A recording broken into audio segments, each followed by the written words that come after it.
Ronaldo González. Voy a presentar los datos relevantes de la doctora Monterrosa. Ella es endocrinóloga salvadoreña, doctorada en la Universidad de El Salvador, con una especialización en medicina interna en el Instituto Salvadoreño del Seguro Social y un posgrado en endocrinología en el Instituto Nacional de Ciencias Médicas y Nutrición Salvador Subirán. Es miembro de la Asociación Salvadoreña de Endocrinología, Diabetes y Nutrición, de hecho es socio honorario de nuestra asociación y ha participado también como directiva y representante del país ante ALAD. Y el doctor Ronaldo González Orellana nos acompaña desde Guatemala. Él es médico y cirujano por la Universidad San Carlos de Guatemala. Realizó su especialización en medicina interna en el Hospital General San Juan de Dios, también con reconocimiento de la Universidad San Carlos de Guatemala, un posgrado en endocrinología en México en el Instituto de Salvador Subirán y un electivo en unidad de endocrinología y metabolismo de la Universidad de California en San Francisco. El doctor es profesor del diplomado de diabetes por parte de la Asociación Guatemalteca de Endocrinología, es jefe del Departamento de Medicina Interna del Hospital Centro Médico, subjefe de la Unidad de Medicina Interna del Hospital San Juan de Dios y es investigador clínico en estudios clínicos fase 2 y fase 3 en diferentes áreas de endocrinología. Es miembro activo, socio activo de la Asociación de Endocrinología, Metabolismo y Nutrición de Guatemala y de la Asociación de Medicina Interna de Guatemala. Entonces tenemos a los dos doctores que les pido que nos acompañen para poder dar inicio al simposio. Buenas tardes, muchas gracias por la invitación.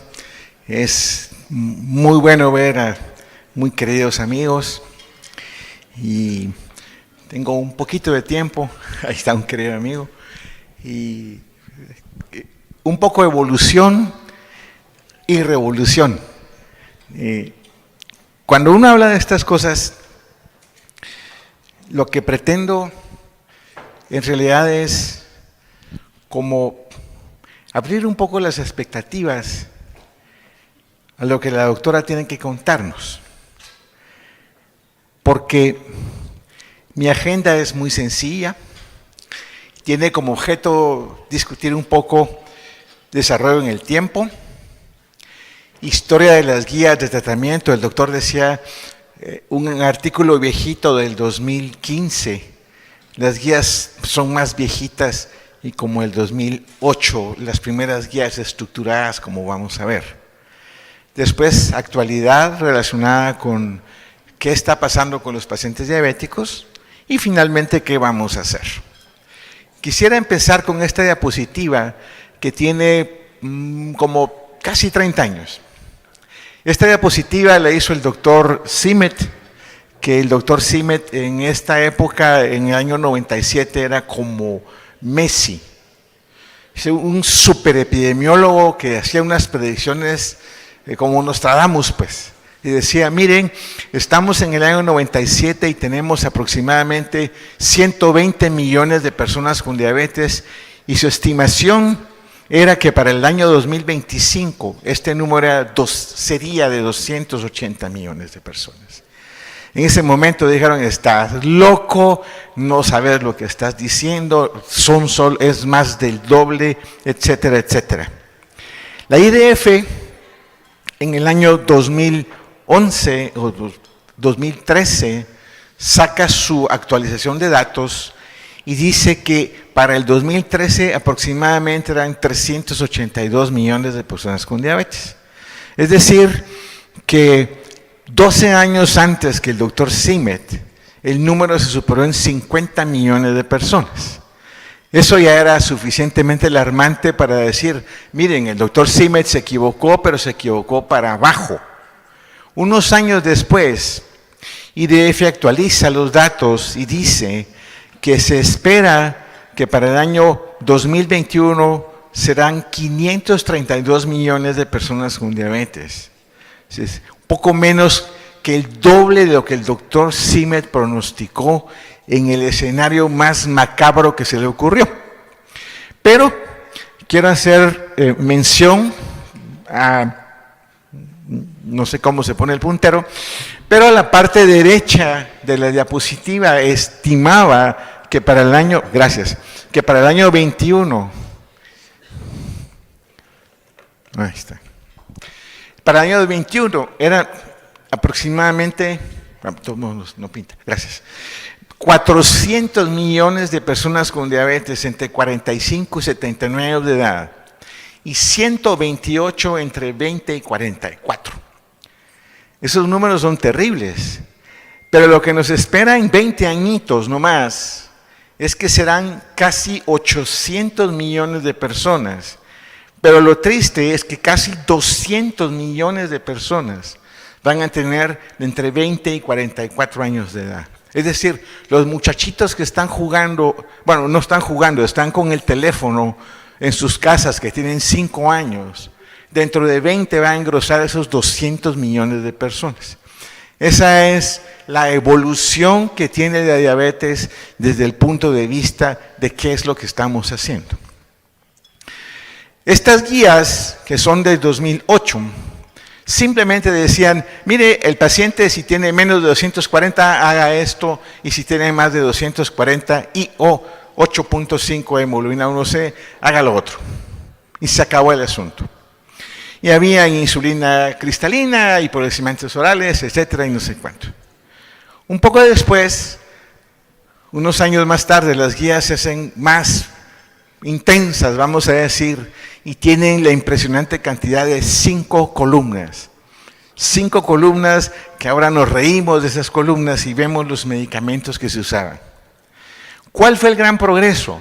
El gran progreso fue que ese mismo año dijeron, estamos equivocándonos porque estamos persiguiendo la glucosa y la hemoglobina glicosilada y nos estamos olvidando del paciente.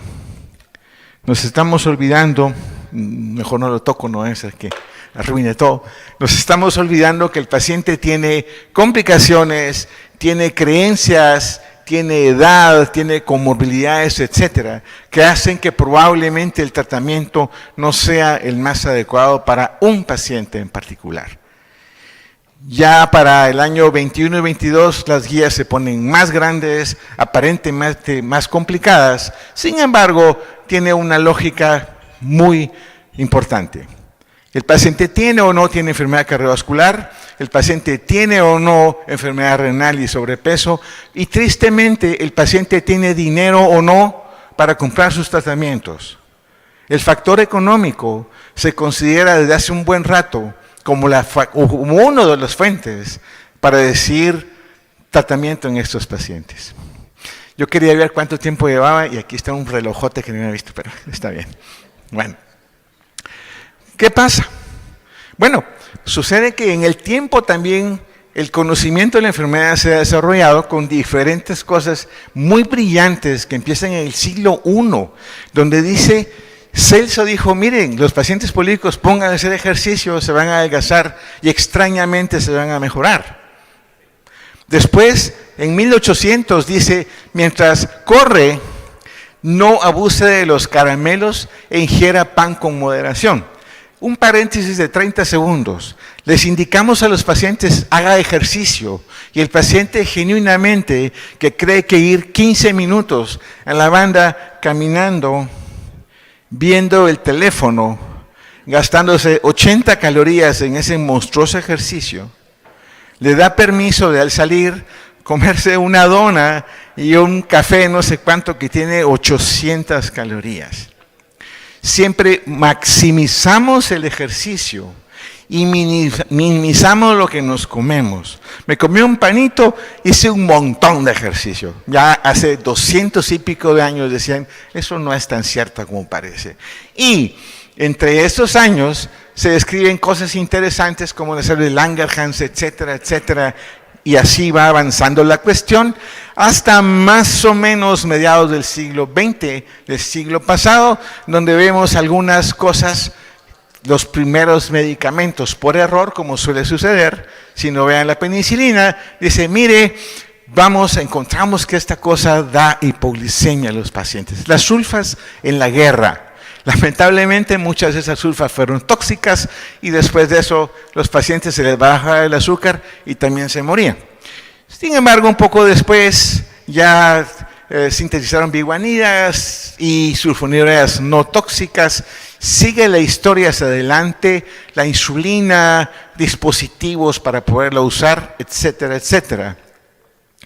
Y llegamos a cosas bastante más cercanas, como la medición sistemática de hemoglobina glicosilada hace unos 50 años, 40 años más o menos, el estudio de SCT en el 93, desarrollo de troglitazona, que algunos de ustedes, mis queridos colegas contemporáneos, sabemos de qué estamos hablando, y muchos jovencitos lo saben como historia.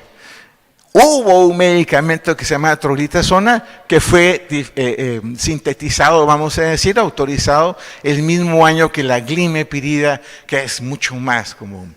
Entre paréntesis, troglitazona fue sacada del mercado por lesiones hepáticas muy importantes. En 97, rosiglitazona, etcétera, etcétera. Y entonces nos vamos acercando a la actualidad. Y esta actualidad dice que tenemos un gran avance en cuanto a por qué nos volvemos diabéticos. Un gran avance más o menos mentiroso, porque esencialmente nos vemos diabéticos por haraganes y por comer mal. Más una genética desafortunada y ese triunvirato nos lleva a la diabetes. Esa parte tan sencilla, se le saca la patita de la mitocondria P489 que hace la enzima no sé cuánto. Está bien para lo que les gusta, pero la esencia es la esencia. Peso, actividad física y genética confabulan a nuestro favor o en nuestra contra para que desarrollemos la enfermedad. Bueno, los objetivos de control, objetivos generales de control están más o menos establecidos hace unos 9 o 10 años, siguen siendo sin mayores cambios por el momento, pero ahora vamos a ver algunas cosas que sí están cambiando, para peor lamentablemente. Aquí tenemos la prevalencia de sobrepeso por país hace 8 años, en el 2016. Y vemos pues que en las líneas más grandes, República Dominicana, Costa Rica, El Salvador y Guatemala, comparados con países de Sudamérica. No sorprende entonces que tengamos más obesidad en nuestros países, en nuestra área centroamericana. Pero esto trae como consecuencia mayor riesgo para tener diabetes. Pongo estos datos porque nos ponen en el contexto regional. Ciertamente hacemos mucho ejercicio y comemos poco, o hacemos muy poquito ejercicio y creemos que podemos comer mucho. Entonces, con esta información que estamos comentando, por supuesto que aumentar tremendamente el número de pacientes diabéticos, no sé cuál sea la situación en El Salvador, pero en Guatemala tenemos muchísimos pacientes diabéticos que están llenando los sistemas de salud y estos sistemas hace rato que no se dan abasto para esto, sin tomar en cuenta.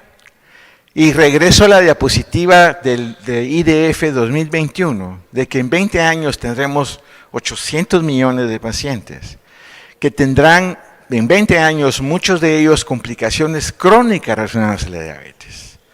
Nos enfrentaremos a un monstruo gigantesco, no solo de descontrol de pacientes diabéticos jóvenes sin complicaciones crónicas, sino a una grandísima cantidad de complicaciones que estamos como cocinando en este momento por nuestra indolencia como médicos, como servicios de salud, como pacientes incluso. Por lo tanto, realmente es tiempo de hacer cambios. Entonces tenemos cosas en las cuales estaremos de acuerdo y cosas en las cuales no. ¿En qué estamos de acuerdo? Ojalá en que dieta y ejercicio deberían proporcionarse más como piedras angulares del tratamiento.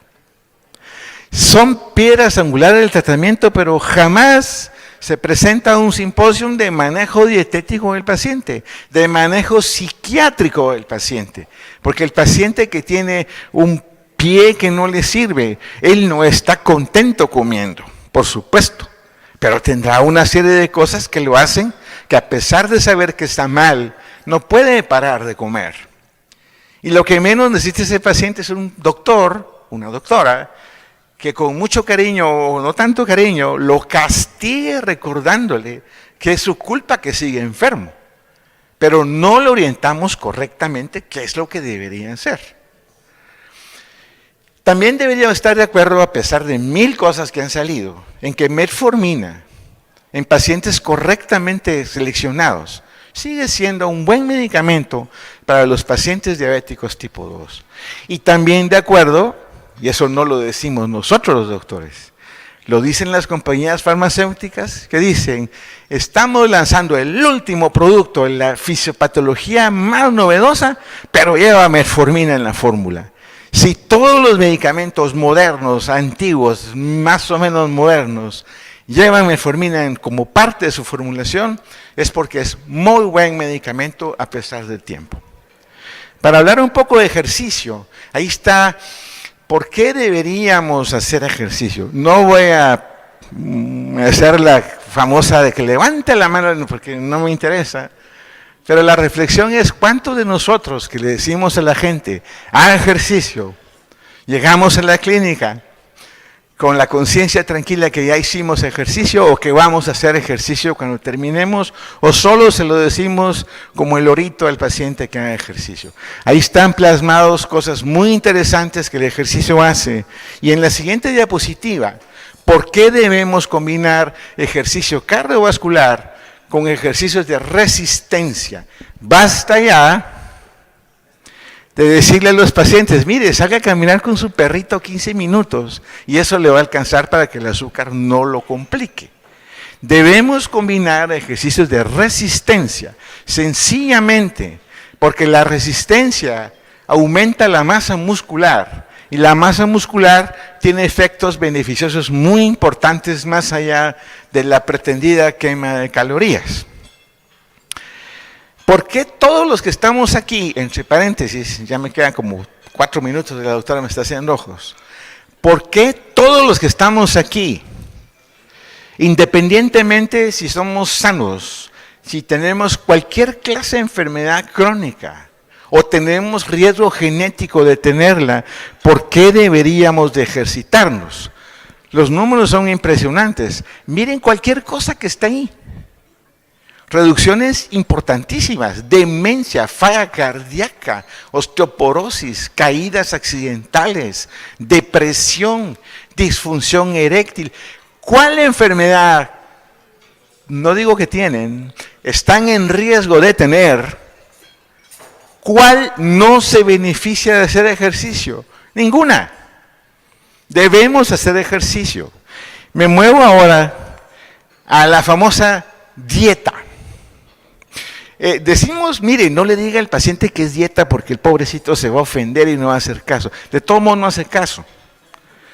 Pongámosle el nombre que querramos, pero seamos francos con los pacientes, de que si no hace un cambio nutricional intenso para siempre, pues no va a mejorar.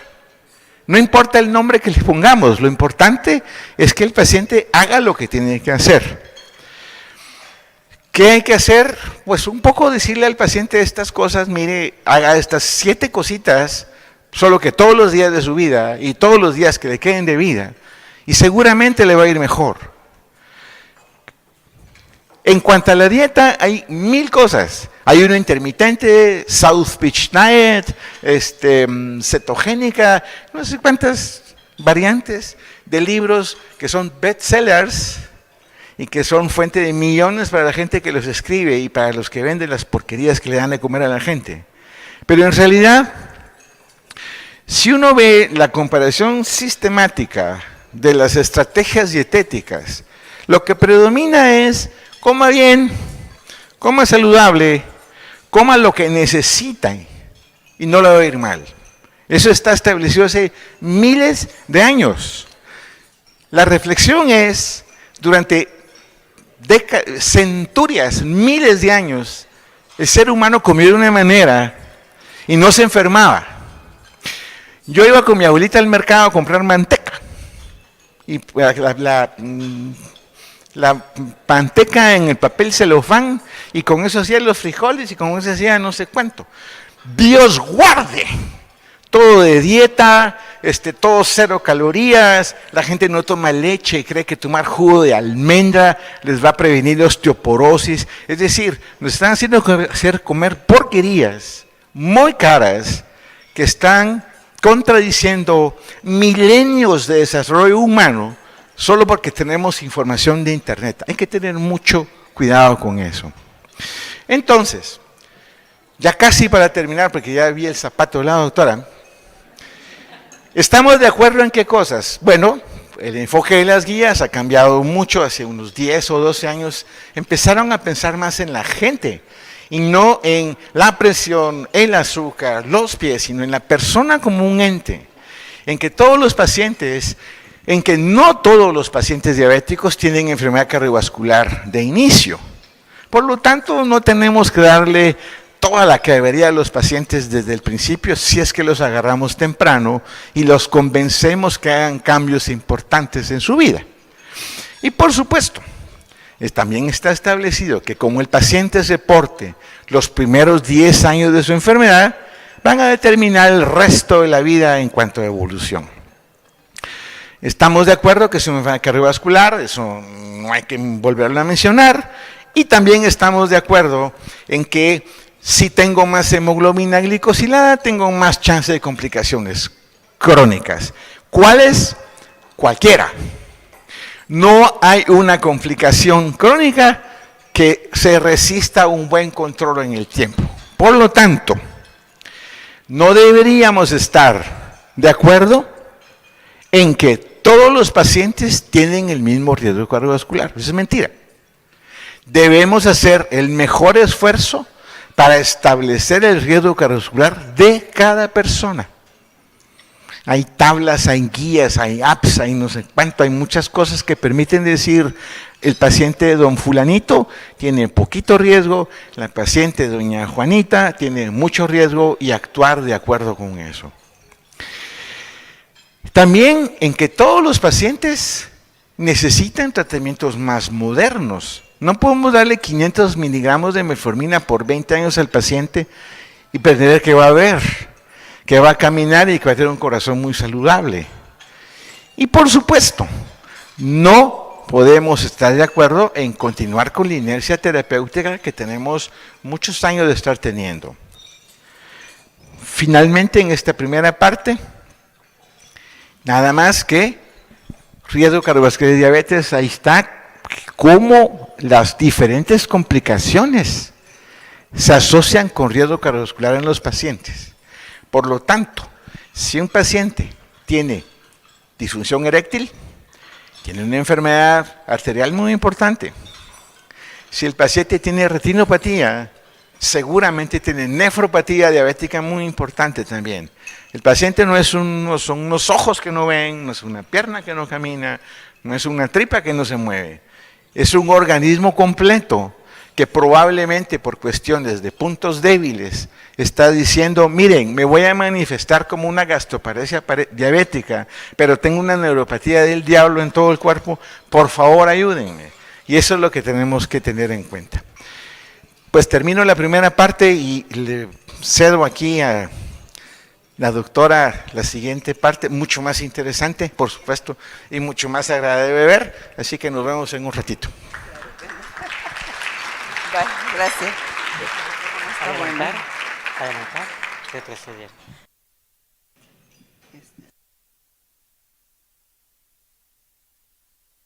Muchas gracias por su asistencia, gracias por la invitación.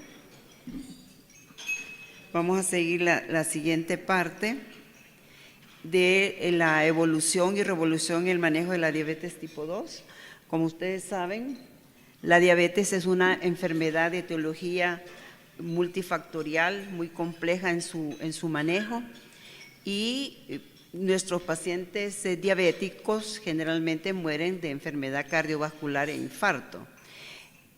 Antes del 2008 nosotros teníamos que el centro del manejo del paciente diabético para evitar comorbilidades era la hemoglobina A1C.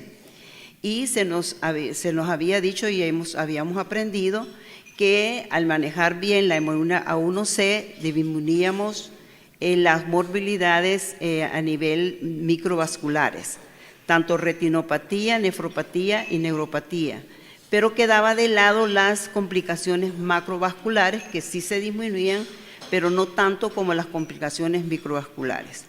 Y teníamos pues medicamentos como insulina, metformina, sulfonilurea y glitazonas.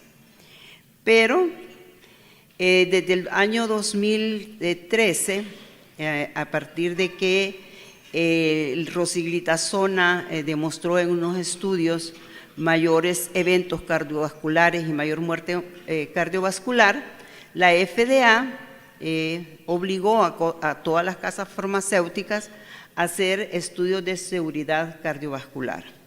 Y en base de eso, pues todas las casas farmacéuticas hicieron una serie de estudios de seguridad cardiovascular. Si ustedes recuerdan, se empezó con los DPP-4, con estudios del TIMER, con saxagliptina, estudios que daban seguridad cardiovascular, no digamos mejoraban, pero no empeoraban los problemas cardiovasculares, y los DPP-4 eran pues neutros en ese aspecto.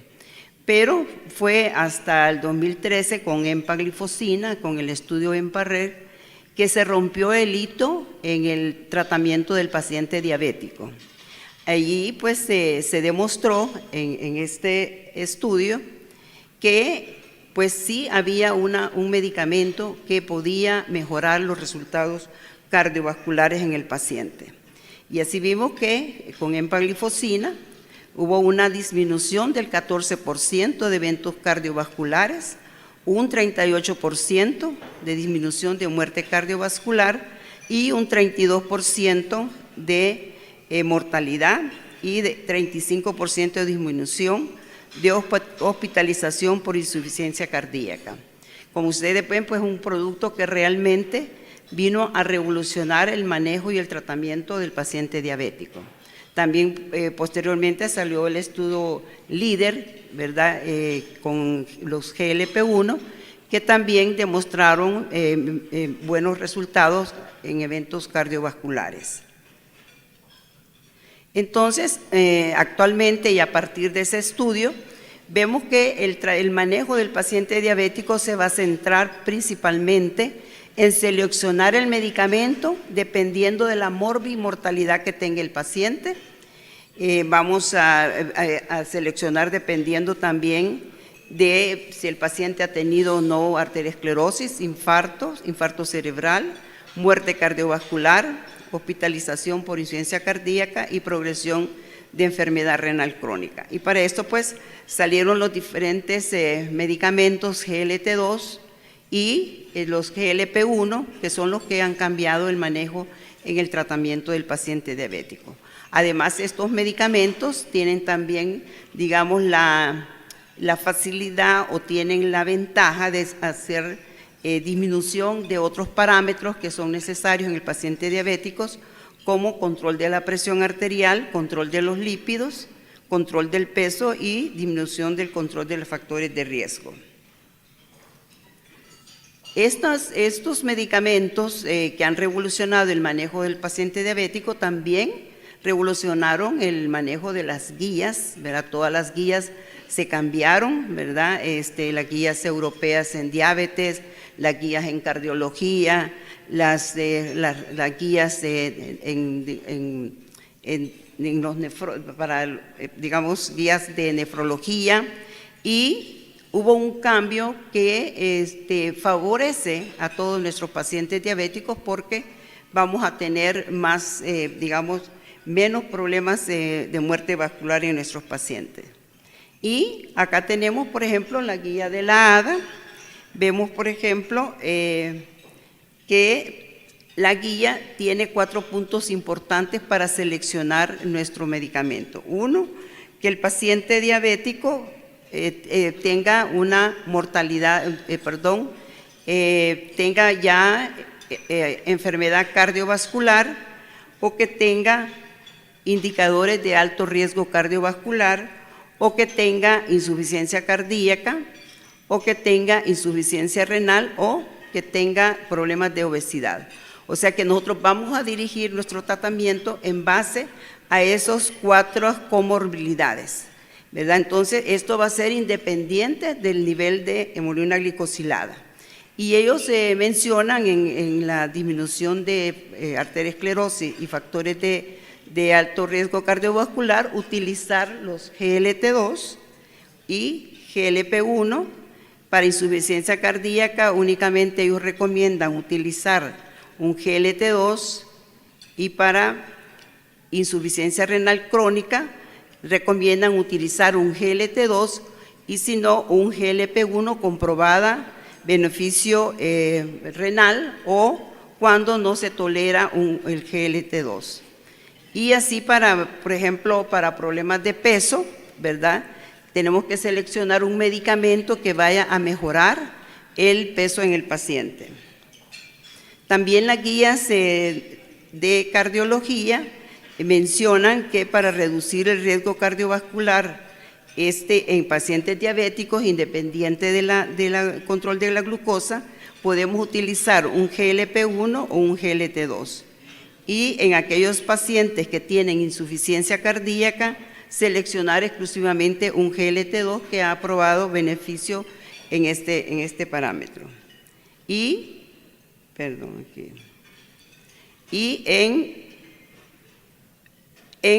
Por ejemplo, en problemas renales y falla renal, ellos digamos, recomiendan utilizar un GLT2 o fenirenona. Y todas estas terapias son recomendadas independientes del control de glucosa. Y también en las recomendaciones son tanto para pacientes no diabéticos como diabéticos. Otro concepto importante que también ha revolucionado en el manejo del paciente diabético es el concepto cardiorrenal metabólico, que tenemos pues una etiología común y un uso común de un medicamento como son los GLT2. También se llama cardiorrenal metabólico y a futuro a lo mejor cardiorrenal metabólico hepático. ¿Verdad? Son conceptos nuevos que nos dirigen a hacer un mejor manejo y un mejor abordaje del paciente diabético. Estos son los medicamentos hipoglicemiantes pues, que han revolucionado el tratamiento en la diabetes. Hay muchos GLT2, hay GLP1 nuevos, hay unos GLP1 de uso dual, que es la tercizapida, y los GLP1 y agonistas del receptor de glucagón. O sea, están saliendo muchos medicamentos nuevos que ahorita están en estudio que nos van a favorecer el mejor manejo del paciente diabético. Y vamos a hacer un abordaje de empaglifosina. Vamos a hablar de este estudio. Este estudio es un estudio para insuficiencia cardíaca, es el EMPERO Reduce. Fue hecho en 3.730 pacientes, en pacientes con fracción de eyección reducida, menos de 40%, tenían un pro-NBP mayor de 400 y a los cuales se les dio 10 miligramos de empaglifosina o placebo y el punto primario digamos, el primary endpoint fue muerte cardiovascular y hospitalización por insuficiencia cardíaca. En este estudio se vio que empaglifosina fue mejor que el placebo, tuvo una baja incidencia de 19.4% de resultados en pacientes con un riesgo relativo de 25% y un número necesario para tratar de 19. En ese otro estudio de empaglifosina tenemos el EMPERO Preserve, que fue hecho en pacientes que tenían preservada su fracción de eyección, tenían un BNT arriba de 300, igual se les dio 10 miligramos de empaglifosina y el punto primario era igual y en los resultados vemos que hubo menos incidencia de casi del 6.9 para empaglifosina, con un riesgo relativo de 21% y un número necesario para tratar de 31. Acá tenemos en esta gráfica resultados de hospitalización por insuficiencia cardíaca y muerte cardiovascular. Como ustedes ven, si comparamos contra placebo, tuvo un Hazard ratio de 0.66 si lo comparamos contra placebo. Aquí tenemos el estudio empaglifosina en pacientes con enfermedad crónica. Esto se hizo en 660 pacientes con o sin diabetes. El tratamiento con empaglifosina fue de 10 miligramos versus placebo. Tasa de filtrado fue arriba, los pacientes tenían tasas de filtrado arriba de 20 o menos de 45 o mayor de 45 y menos de 90. La relación albúmina-creatinina era mayor de 200 y el objetivo primario era muerte cardiovascular y renal y mantenimiento en diálisis o trasplante renal y el sostenimiento de la tasa de filtrado menos de 10 o arriba de 40. Aquí tenemos en esta gráfica de este estudio, cuando ustedes ven que si lo comparamos con placebo, hubo una mayor incidencia de empeoramiento renal en el grupo placebo si lo comparamos con empaglifosina. En este grupo, esta gráfica que es por subgrupos, aquí si ustedes se fijan, fue hecho en pacientes que tenían o no tenían diabetes.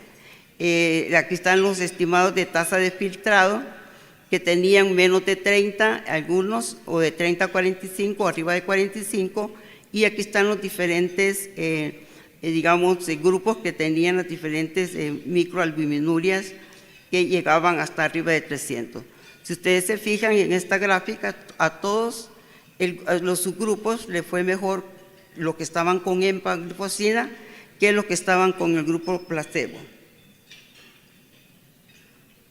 Acá tenemos también la tasa estimada de tasa de filtrado. Vemos que mejoró al final del estudio, si lo comparamos con placebo, pero a los 2 meses hubo una caída de la tasa de filtrado que siempre se ve en casi la mayoría de pacientes. Se ve una caída de tasa de filtrado a los 2 meses, pero después hay una recuperación y una mejoría, una mejoría en el aumento de la tasa de filtrado. Entonces, los resultados fue de que empaglifosina demostró una disminución del 28% de la progresión de enfermedad renal y un 14% de disminución de la hospitalización por cualquier causa. No hubo diferencia significativa en muerte cardiovascular ni en hospitalización por insuficiencia cardíaca. Los beneficios de empaglifosina fueron consistentes en pacientes diabéticos y no diabéticos. Aquí tenemos, como ustedes ven, hay muchos estudios de los GLT2 hasta el 2021, todos estos eran los estudios que se habían hecho, pero actualmente al 2024 tenemos muchos más estudios que responden muchas preguntas de las que aquí están. Algunos de ellos ya fueron hechos esos estudios, o sea, hay mucha evidencia, científica con respecto al uso de los GLT2. Acá tenemos la eficacia de empaglifosina. Es importante saber, por ejemplo, cuánto disminuye la empaglifosina. Empaglifosina se puede utilizar tanto sola como mezclada con cualquier medicamento hipoglicemiante, incluso con insulina, y las disminuciones de la A1C van desde 0.78 sola y mezclada incluso con insulina va a una disminución de 1.27 si mezclamos EMPA con Basal-Bolus, por ejemplo. Y con respecto al peso, vemos que hay una disminución de peso que va más o menos de 2 o 3 kilos en los pacientes. Y disminución de la presión arterial. que también es como de un 4.5 o 3.5 milímetros de mercurio. Otra cosa importante es ver si esto es un efecto de clase o es, digamos, una propiedad de cada droga. Se vio en esta gráfica, vemos que en insuficiencia cardíaca y en enfermedad renal crónica, pues sí, los cuatro GLT2 estudiados respondieron igual, o sea, sí podría decirse que es un efecto de clase. Pero en el MACE sí hubo una diferencia en el estudio de Claire y se puede decir que en este caso se podría decir que no es un efecto de clase. Pero pues eso lo vamos a ver, digamos, con más estudios clínicos. ¿Cuáles son las precauciones y efectos adversos que debemos tener con empaglifosina? Primero, se ha dicho que hay cetoacidosis diabética e glucémica. Hemos visto en los usadores que en los no usadores de GLT2, 1 en 1000 versus 0,69 en 1000. No ha sido aprobado para el uso en diabéticos tipo 1, no se debe usar en tasas de filtrado menos de 20, está contraindicada en diálisis y lo que se ha visto quizás con un poco de frecuencia son infecciones genitales micóticas, infección de vías urinarias, especialmente en las mujeres en la menopausia. La pielonefritis es rara. La gangrena de Fournier es una rara complicación que puede ser vista en pacientes de alto riesgo, hombres mayores con diabetes, abuso de alcohol, obesos en condiciones de inmunosupresión.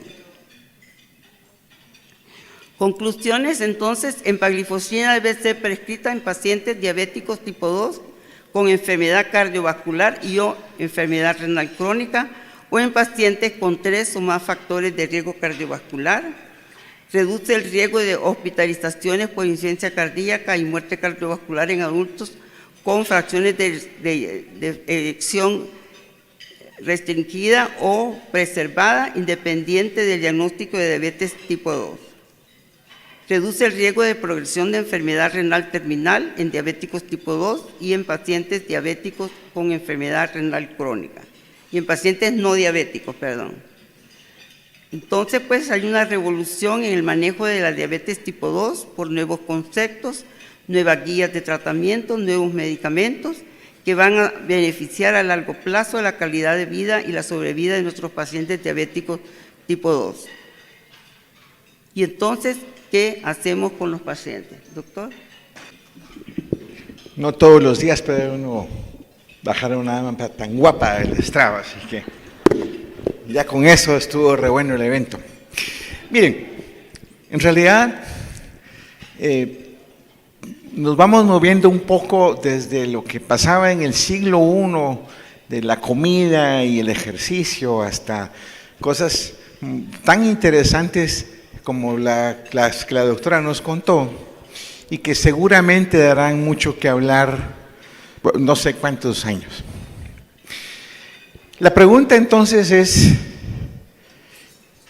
¿qué hacemos con los pacientes?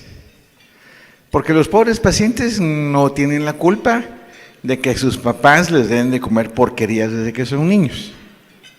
Los pobres pacientes no tienen la culpa de que los papás sean unos haraganotes que nunca le inculcaron hacer ejercicio a los niños. Y tampoco los pacientes tienen la culpa de que ahora en los colegios, no sé si aquí en El Salvador sea la panacea, pero en los colegios ya no hay clases de educación física. Pero ¿saben por qué no hay clases de educación física en Guatemala? Porque los papás fueron a reclamar que los pobres niños los sacaban al sol a hacer ejercicio y después no puedan hacer sus deberes en la casa. Imagínense eso. A ese grado de conducta humana hemos llegado. Bueno, ¿qué hacemos con los pacientes? Tenemos que decir rápido qué hacer con ellos porque cada 10 segundos 3 personas empiezan con diabetes en el mundo. En lo que está partiendo su panito, su carnita el doctor, 3 pacientes diabéticos. Y entonces si sumamos aquí todas las veces que hemos cortado carne a saber cuántos pacientes diabéticos van. Pero no solo eso.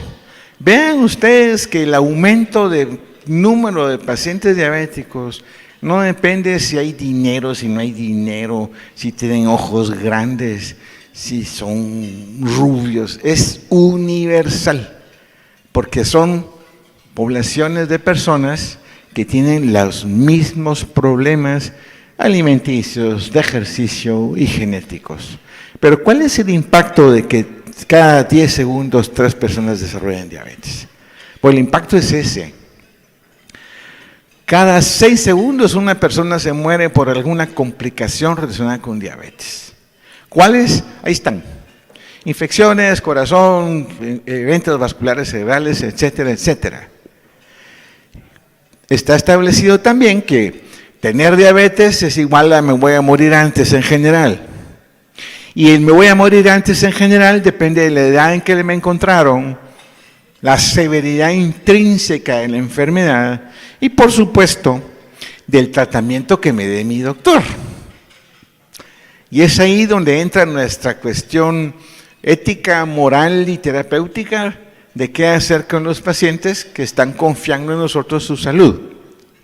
Sabemos también que 2/3 partes de las personas mayores de 65 años van a morir por una complicación cardiovascular.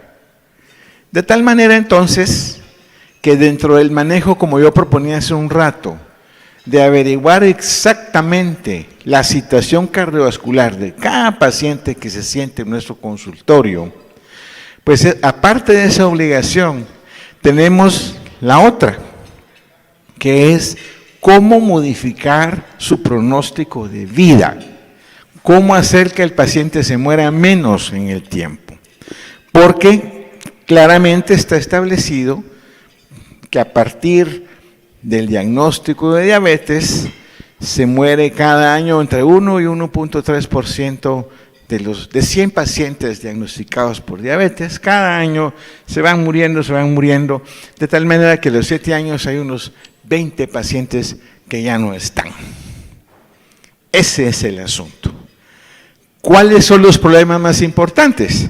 Bueno, que estamos pensando en que a los pacientes hay que darles a todos lo mismo. Y en realidad deberíamos de ver riesgo cardiovascular, si tiene complicaciones o no, contraindicaciones para los medicamentos, porque el medicamento no se equivoca. Yo me equivoco cuando se lo prescribo al paciente equivocado. Si el paciente tiene infecciones urinarias de repetición y yo considero que para él es una excelente alternativa un inhibidor de SGLT2, ya no lo va a usar porque va a tener más infecciones de orina. Las contraindicaciones de los medicamentos, por supuesto, efectos colaterales, adherencia al tratamiento y algo muy importante, que ahí salió el puntito rojo, que no es mi culpa, que ahí salió de verdad, es el costo. Usted debe usar este medicamento que es buenísimo, se inyecta 1 vez a la semana y le va a ir re bien. Muy bien, doctora. ¿Qué hago? ¿Como o me inyecto esa babosada 1 vez a la semana? Mire, este medicamento es buenísimo, usted se inyecta cada 3 meses y le va a bajar el colesterol lo más bajo que en su vida. Muy bien, doctor. Vendo un carro o 2 carros o al chucho o a mi casa para poder pagar 1 año de ese tratamiento tan maravilloso que usted me está diciendo. Es muy importante. De tal manera, entonces, que esto es un poco para atrás de la reglamentación, las diferentes clases de medicamentos que hay, de una manera muy sintética, porque lo que viene ahora se me ocurrió hace como 1 año y medio ya y la verdad que está bonito. Y es un poco de la evolución de los medicamentos desde las sulfonilureas. Quise encontrar una foto menos pixeleada de los picapiedras, pero ya no hay. Los picapiedras los veía yo cuando era niño. Entonces, el siglo pasado no. ¿Ah, sí? El siglo pasado ustedes, bueno. Pero claramente tiene un efecto secretario pancreático, tiene problemas de arritmias, tiene problemas de peso, tiene problemas de hipoglicemia. Los modernos, entre paréntesis climepirida y glicacida, se pueden combinar mejor.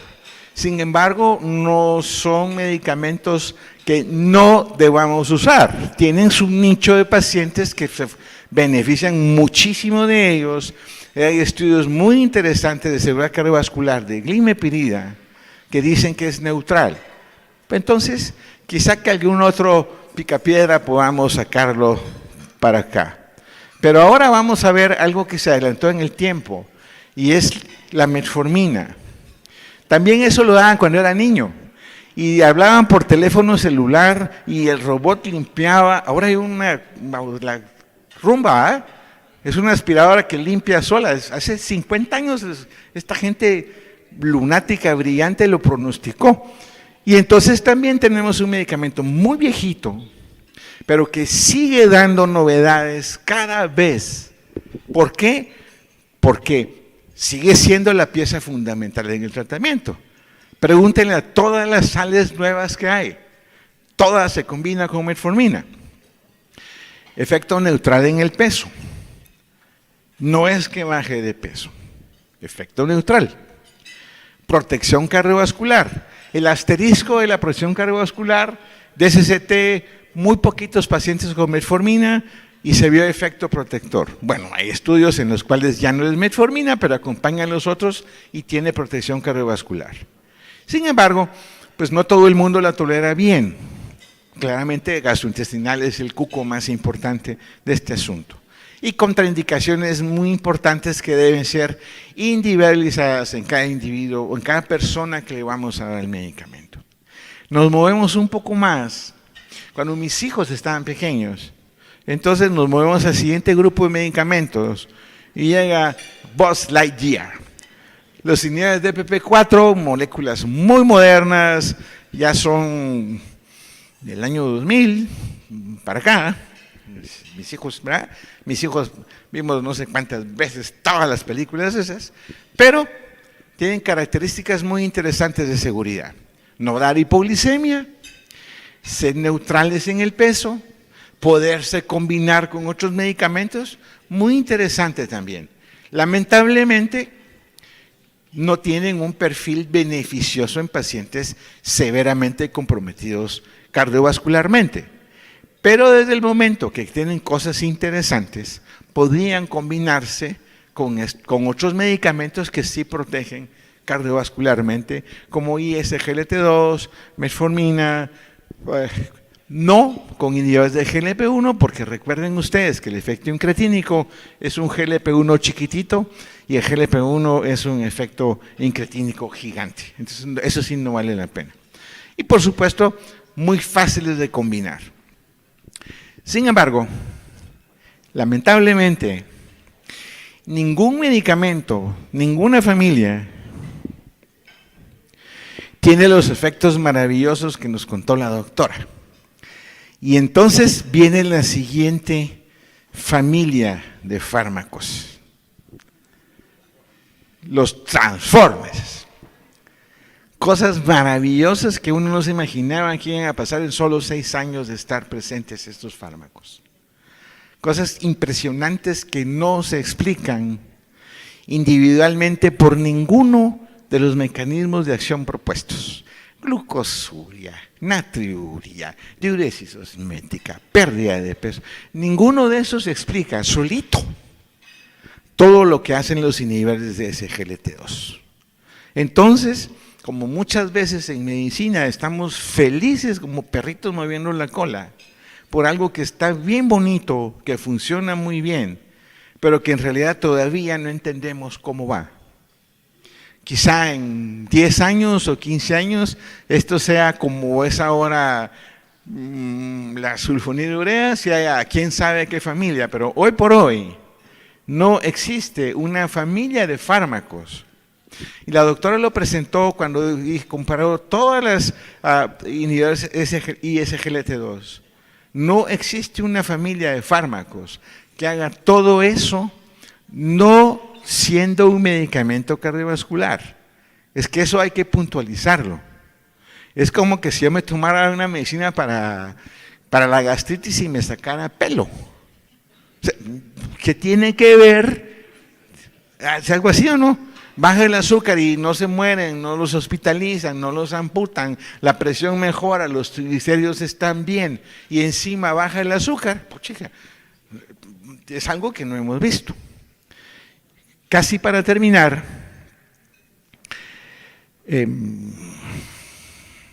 ¿dónde está ese puntito rojo? ¿Cómo muevo el puntito rojo? Bueno, no importa. Ahí está. Miren pues, en la última aprendí cómo era el puntito rojo, bueno, pero me aprendí. Miren pues, en realidad esta cosa tiene unos añitos, por ahí está el año, como diría el doctor, es un poco viejita como el 2015, pero sigue siendo práctico. En realidad, ¿qué tenemos? A la pucha, que parece que está difícil ustedes. Como el manejar avión, digo, miren, ¿qué tenemos que hacer? Tenemos muchas cosas para escoger y muchas variables que queremos manejar. Tenemos fármacos, todos disponibles, y un paréntesis muy importante ustedes. No se olviden de las glitazonas, no se olviden de pioglitazona. Tiene un factor protector de seguridad cardiovascular muy importante. ¿Qué da edema? Pues se combina con ISGLT2 y se neutraliza el efecto de edema. Que aumenta la frecuencia de cáncer de vejiga. Los últimos estudios dicen que es mentira. Entonces, en realidad, no nos olvidemos de la pioglitazona como un arma muy importante que está completamente debajo de la alfombra, pero hay que sacarla un poco más en los pacientes que se pueda usar. De tal manera entonces que tenemos familias de fármacos y tenemos reducción de hemoglobina A1C, hipoglicemia, falla renal, peso, etcétera, etcétera. La idea es tratar de encontrar en esa maravilla de cosas que están ahí, que son años de investigación y años de experiencia, dónde queda nuestro paciente para beneficiarse correctamente, no dónde queda lo que yo creo hace 10 años o hace 15 años. ¿Qué es lo que le conviene al paciente para que le vaya mejor?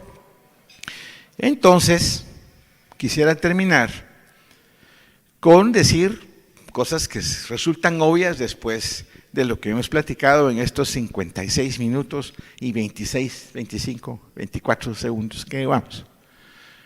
Es una enfermedad progresiva la diabetes, por lo tanto, los tratamientos no pueden quedarse estáticos. No podemos irle dando 500 miligramos de metformina, o 2 miligramos de glimepirida, o 5 de inclamida, o 10 de DPH al día a un paciente por 10 años. Quedará en nuestra conciencia, y en realidad sí lo creo firmemente, quedará en nuestra conciencia si el paciente tiene complicaciones crónicas, porque es nuestra responsabilidad. Los medicamentos modernos tienen más acciones en puntos claves de la enfermedad. No solo bajan el azúcar, tienen puntos claves. De tal suerte entonces que los inhibidores de SGLT2 constituyen evidentemente el grupo más novedoso de fármacos para diabetes tipo 2. No porque hay un inhibidor dual. Sí, pero esos inhibidores duales o triples o cuádruples o lo que venga, falta que demuestren lo que ya demostraron los ISGLT2. Cuando lo demuestren, entonces diremos, no, los inhibidores duales son lo más novedoso, porque lo más novedoso no es lo más nuevo, es lo que más sirve para los pacientes. De tal manera que los ISGLT2 tienen acciones independientes de su capacidad de controlar el azúcar y, por supuesto, marcan un antes y un después. Quiero terminar desplegando una solicitud expresa de Mefasa. Así que antes de eso, muchísimas gracias por la atención. Si hay preguntas, lo que sea, encantados. Doctora, por favor.